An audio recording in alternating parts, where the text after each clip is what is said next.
for all of the things all the challenges that we shared and brought together. We didn't discover financial independence until we got married.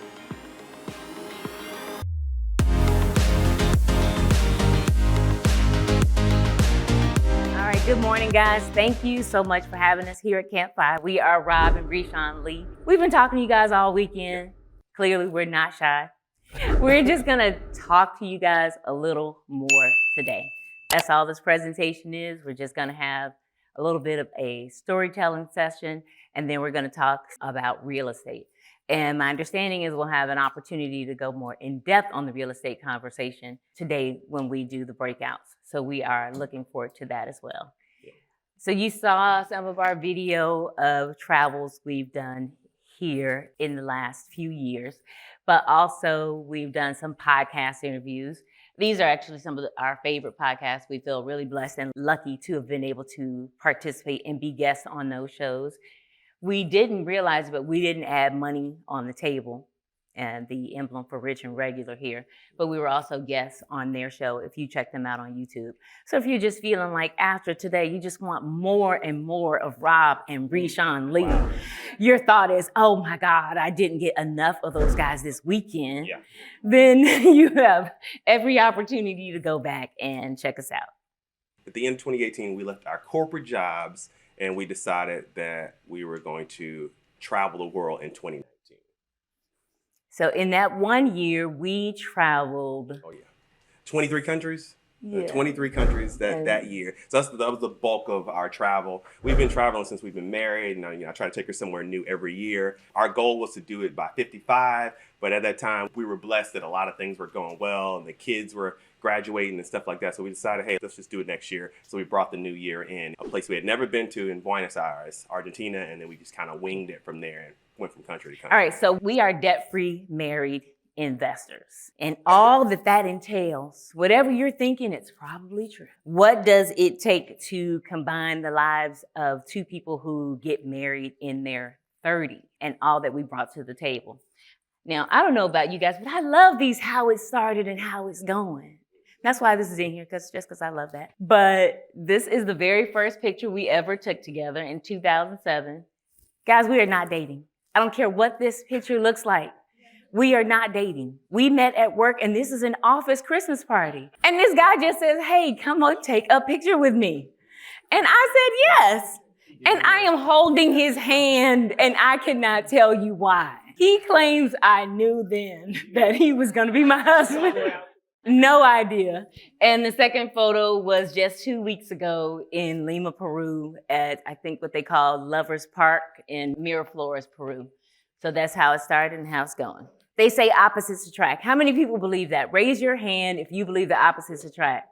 Okay. The majority of the room. So Rob and I have such similar stories. They could almost be the same story. We were both raised by teenage single moms. In case you're wondering, that's me with the big head. And that's Rob with the big hair, down there, right? So my mom was 16 when she had me, and by the time she was 19, she had 2 kids. Rob's mom was 17 when she had him, and he is the oldest of 3. We are both the oldest child from teenage single moms. We both grew up poor. We both joined the military. We were like, we're getting the hell out of these poverty streets. And we heard all these stories about be all you can be. At least that's what they said in the Army, right? In the Marines, they say, we're going to make you a man.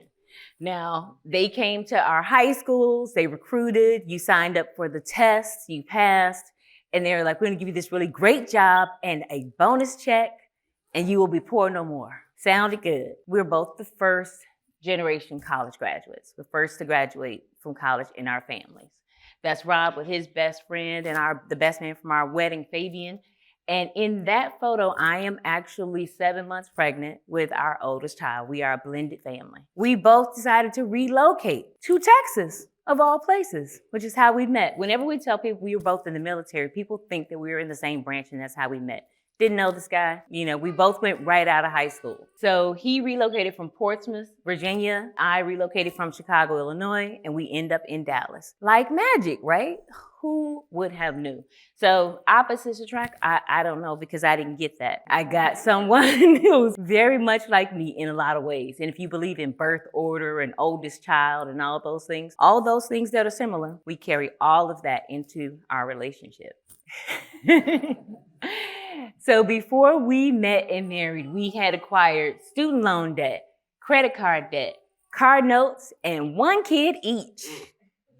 Right? Opposites attract? I don't know about that. So we've got all the same stuff coming together. And what do we decide to do? Put a ring on it. Oh, we're just alike. We got all the same stuff going on. Let's get married. Look, I am clearly holding the document, keeping it from blowing away. Sign right here. So all of that to say, our life of 5 really began together. Right? For all of the things all the challenges that we shared and brought together, we didn't discover financial independence until we got married. And it was really because we believed in the concept of 2 becoming 1. The first slide said the power of 1.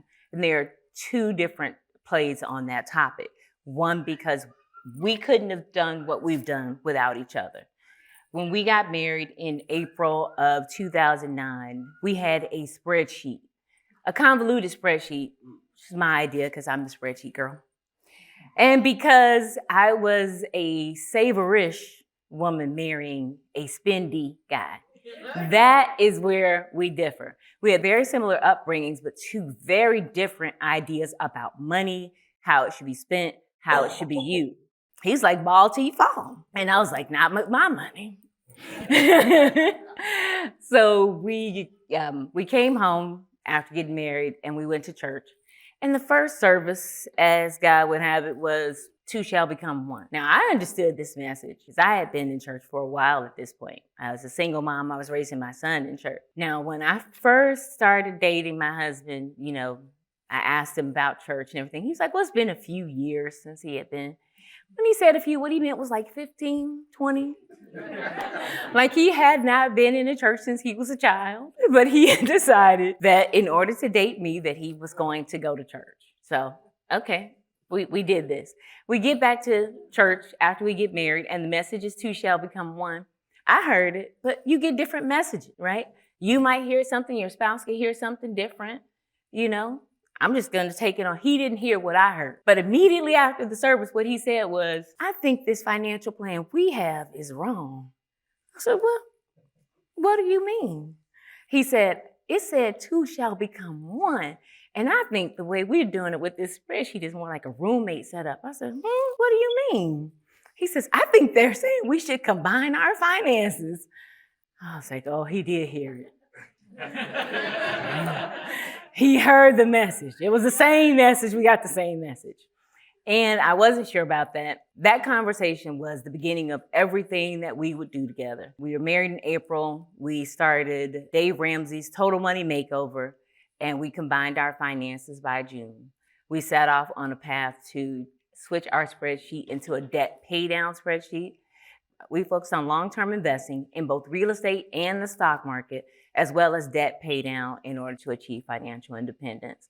And that's what got us to the point of being able to leave our jobs in late 2018. But we would never have been able to do it, or at least certainly not as quickly, had we not made that decision to join our finances and had Rob not had the vision to look at real estate as our long-term plan. Because that certainly was not my idea. He wanted to be a real estate mogul. I was like, let's try just one. So with that in mind, I'm going to hand it off to Rob Lee to share with you a little more. I know we got a lot of married couples. Who's married in here? Oh, wow, it's most. Okay, cool. Who are homeowners here? Wow, okay. Everybody almost.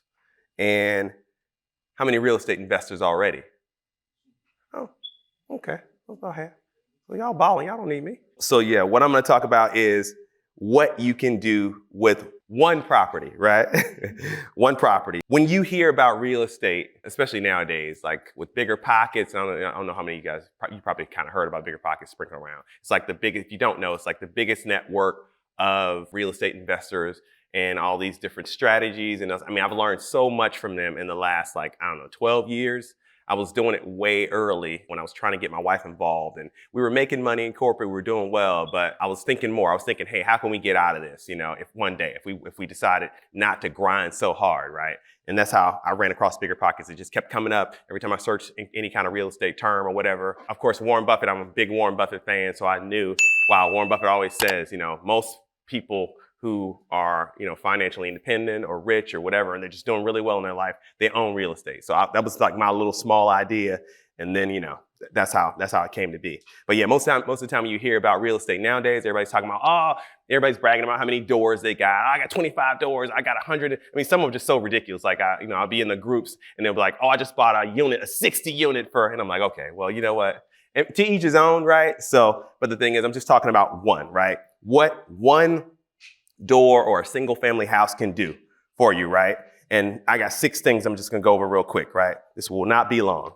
With one door, you can do things like increase your net worth. Home equity is considered an asset when you measure your net worth, right? In a great location, especially like DFW, it takes an average between, even faster nowadays, right? Like, especially like Austin, they say between 10 and 20 years to double the value of your house. So for example, Reshawn bought a house back in 2003 before I met her, right? So she was there a few years before I met her. And now we still own that house. She bought it for $150,000. And now that house is worth about $350,000. So that's more than double, isn't it? It's so ridiculous how things can change as far as if you just have an asset and you can just hold on to it for a while and keep it up, how your wealth just kind of starts to accumulate so fast, right? Without even doing anything. Of course, you got to maintain it and all that, but if you don't get overwhelmed, you can do that, right? That's one thing. So the second thing is you can become an accredited investor, right? The benefit of being an accredited investor is that you have access to investments that other people with less wealth do not have. I didn't know much about this, but I remember one day we were doing so well when we started like our first few investments that one day this one lady, she mentioned, we were talking at work, I was at the hospital, and she was saying, hey, there's this group and they do this thing called a syndication, right? And if you don't know what a syndication is, it's like if someone buys commercial properties or whatever, like this guy, he was doing like student housing near Baylor, right, for example. And she said, Rob, you guys should get in on that. And I didn't realize what it took to get in on it, but I had to be an accredited investor, right? And we took the steps to get there. And what happened was he let us in. And then I was telling some other people and they couldn't get in. But it's like because of our net worth and the real estate assets and stuff that we had, he's like, oh yeah, absolutely. Like he signed us up really quickly and we were involved in this group of like 20 people. And we bought like 3 apartment complexes with the group right next to Baylor. It didn't go as well as we hoped, but but still, that's just a benefit you can get in. He was buying Family Dollars and stuff like that. And we have the opportunity to get into those, but we're just we like manage our own stuff for right now. But that's a second advantage, right? Third advantage, 1031 exchange. Me and my wife, we love the 1031 exchange. We've done the 1031 exchange. It allows investors to swap out a property for another to defer capital gains indefinitely if you want. Now, we weren't as smart on our latest one. We kind of sold. We did it a couple times and then we were just like, we wanted our money, but you can get hit by those taxes. But you can do that 1031 exchange. Of course, there's rules. Actually, she explained that the other day. You got like a 180-day rule, a 45-day rule to find something to sell it. But yeah, 1031 exchange, that is one way to definitely build your wealth and keep those taxes at bay, right? It's amazing once you put those things in place, right? So tax deductions. Where'd it go? Of course, we always hear about tax deductions. You can deduct various expenses related to buying, operating, and maintaining property. Just so y'all know, I don't do a lot of the paperwork stuff. My wife handles all this on the back end. That's why I don't really go into specifics because I don't want to say nothing wrong. She'd be trying to correct me and stuff, trying to tell me, hey man, that's wrong. Don't get it twisted. I'm the visionary, and then she's like the real person on the back end making stuff happen. So, cash out refi. That's our favorite. So you can convert your home equity into cash to purchase another property or whatever. So what happened is that first house I was telling you guys about, we kind of fixed up the house. We, did the water heater, the roof. We lived in that first house, right? When we were trying to figure out how we were going to get into this investing. At first, we started looking around, trying to find a house near the neighborhood we lived in because we loved that neighborhood. And by the time everybody was on board, prices had went up, right? And so my wife's ex-boss made a suggestion, and that's when it was 3%. 3% was going on, right? He said, hey, why don't you guys just take advantage of the 3% and buy a place and then just make the place you live in your first rental? And I was like, wow. I didn't really want to hear it at first. As I thought about it, that was a great idea, So then we did that and we moved into what we call the big house, right? And then as that first house started to get paid down by the tenants, we were like, wow, we're about to pay this place off. I mean, you don't have to wait that late, but we took like $150,000 out of that house. I mean, it was already being paid off and it was moving up in equity just in general, right? I mean, it was worth more. We talked to our lender and said, hey, how much is it going to take? How much can we pull out of this and still not have to make any extra payments out of our pocket? Our tenants can still cover it. And then that way we'll have money to buy another place, right? And then of course we did that. She told us how much. She was trying to give us a ridiculous amount of money. We were like, no, bring that down. So 150, we pulled 150 out. Tenants still paying. We were still pulling in, I don't know, $300 after everything was paid off for the month. And we had $150,000 and you can do anything you want with it. And I think you said it's tax-free, right, baby? It's tax-free. It's tax-free. And then we used it for another property and to, fix up some stuff and all that. And so that 1031, that cash out refi, that's gold if you don't know about it. And we learned about that from Bigger Pockets, right? And Bigger Pockets is just unmatched, man. And then of course, the final one is cash flow. What you can do with one house is you definitely can create your cash flow to buy more assets if that's what you want. For example, I got a buddy here named Conan. He started out as my client, and Conan came here, I think we say Arizona, Conan? Yeah. He's from Arizona, yeah. And he had an idea, because there's this book called House Hacking, right? By Craig Kurlock, right? That's a friend of ours, right? And I've never seen anybody do it, it's like Craig's got this idea, and then Conan came here to Texas with this idea, and I sell a lot of, I'll say 90% of the people that call me are people who want to invest, right? And it's been pretty successful, right? And most people get what they want. But Conan said he wanted to do something different. He didn't just want to buy a rental house, or everybody calls me about a duplex. Oh, I want a duplex. But DFW has duplexes. It's just not a duplex place. It just doesn't have a ton of duplexes that are nice and new, and they're kind of old, and it's going to have some problems. But Conan said he wanted a 4 to 5, I don't remember what it was. Like last year, he bought like a 4 or 5, was it 5 bedroom, Conan? 5 bedroom, 4 bath house. And of course, you got to have some grit to do this, by the way. 5 bedroom, 4 house, but his idea is to rent out every room, live in one, rent out every room, and then have these people paying off the house, and then move on, leave them there, move on to the next house, and do the same thing. He's gonna be a rich man once he's done with this, right? So we're looking for his second house right now. We're always keeping our eyes open. Of course, the market's just been weird, but that will definitely create that cash flow, definitely give him money for his next place and pay off his mortgage. And he's still working, so he's retaining all his income. And that's amazing.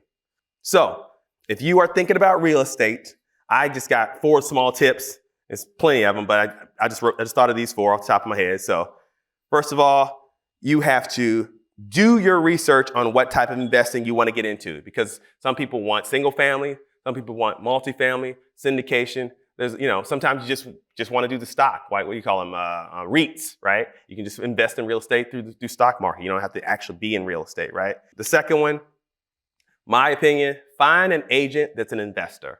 People think that it's just the same. It's not, y'all. And I've heard it a million times because people end up talking to me afterwards and they're like, oh my God, why didn't I find you first? Or I bought 2 houses before this and now I'm hating life. And I'm like, oh man, I'm trying to help them clean it up or whatever and trying to give my advice or whatever. It's not so much, only so much I can do, right?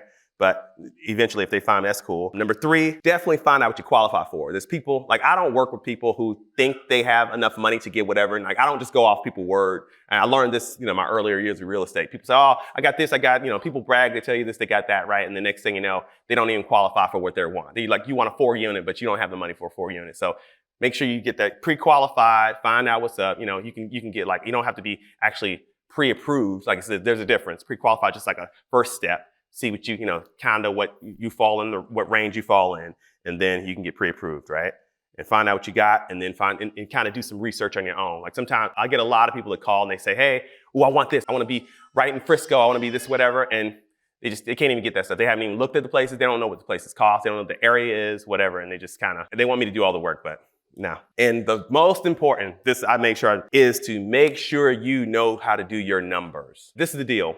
In the real estate community, everybody's always talking about the 1% rule. And if you don't know what that is, it's like 1% of whatever the mortgage is, right? I'll just say the 1% rule does not exist in DFW anymore because of the ridiculousness of the real estate. You know, like for example, like the house that we own, I was telling you, is $350,000 now, right? When we bought it, it was $150,000. And when we rented it out, it was probably 1%, $1,500 a month.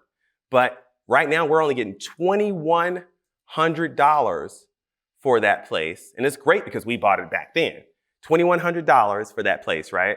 A month. But if I sold it to her right now, the place is like $350. So that'd be $3,500 a month to make the 1%. Nowhere near that. So you just ain't gonna get the rents are high. They're not keeping up with the mortgages in DFW. So you gotta know your numbers. So you gotta know that, hey, what am I good with making? Most likely you're gonna be in it for appreciation if you're in DFW. And it is a fantastic place for appreciation. They're kind of like the real estate commission. They swear that in 15 years, we're going to be the next San Diego, right? They swear DFW is going to be, because of Warren Buffett, bringing Nebraska furniture, because of Boeing, because of all these companies. And I think they might be right. I mean, it's hard to see, but it's still constantly creeping up. But you got to know your numbers. You got to know, hey, am I good with this? Am I good with just having this portion of money being paid by these people and I can still cover that or whatever? And I'm going to hold it and I'm going to do whatever. So know the numbers. That's the bottom line. So my point is, to start with one, it has changed our lives. I'm telling you, tenfold. We didn't see it. We were doing well already in corporate. We were making money. And it was a lot of stress. It was a lot of work, but real estate really amped up. It's weird. I feel like we do less work and make more money because of the real estate, right? Of course, right? And so if anybody's interested in, that's you can't see it right there, but it's robtxrealtor.com. If anybody's just even interested in DFW, that's a free MLS website. So you can see what's going on real time. And I pay for that so potential clients can check it out and whatever and see what's available in the DFW area. So, and that's a picture of our kids. That's when that first year we got together, we got married and the boys were young. And of course, that's still a few years ago right there when the boys now. So, and that's it.